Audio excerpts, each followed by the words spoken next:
Animaciniai filmai, kaip visada, žavi, kadangi jie yra trumpi, juos labai sunku gaminti. Jie yra reikalaujantis didelio proto ir pastangų, kad suvaldyti medžiagą ir nenupiešt kažkokio banalaus, neįdomaus animacinio filmuko. Kadangi mes matome televizijoje tūkstančius animacinių filmų, kurie gal ir turi pabaigą, gal ir neturi. Savaitės bėgyje, mėnesio bėgyje mes matom tuos serialus, kurie vėlgi pagal mane be pabaigos.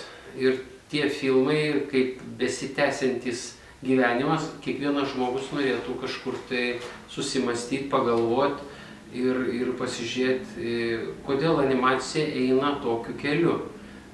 Animacija yra pats įdomiausias ir pats koncentriškiausias dalykas, kur ir tavo piešinys, ir tavo mąstymas, ir muzika turi taip žmogų nuteikti, kadangi animacija visada sukelia šypseną.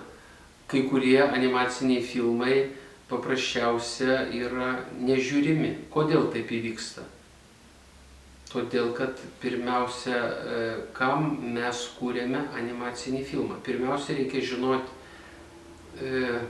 tą publiką, su kuria mes norim bendrauti, kuriai skyrėme animacinio filmo idėjas. Negalima šiaip vien paišyti.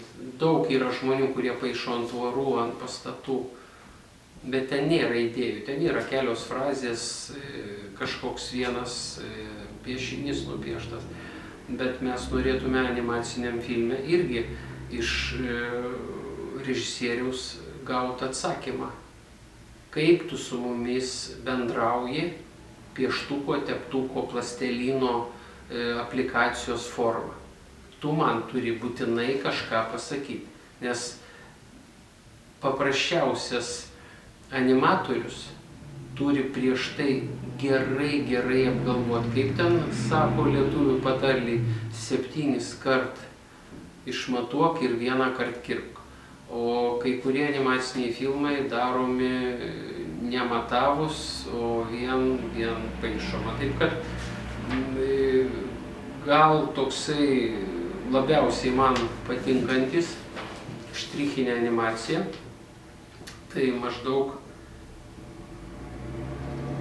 ir padarytas kūrinys ir liktai ant balto popieriaus ir be jokių dažų, be jokių didelių pastangų, be didelės, reiškia, muzikinės interpretacijos Pelėda, kuris buvo visiškai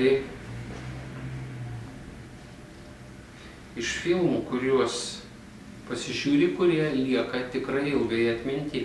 Tai va tokie filmai kaip Pelėda, jie yra vėlgi žmogiški. Ten yra kažkoks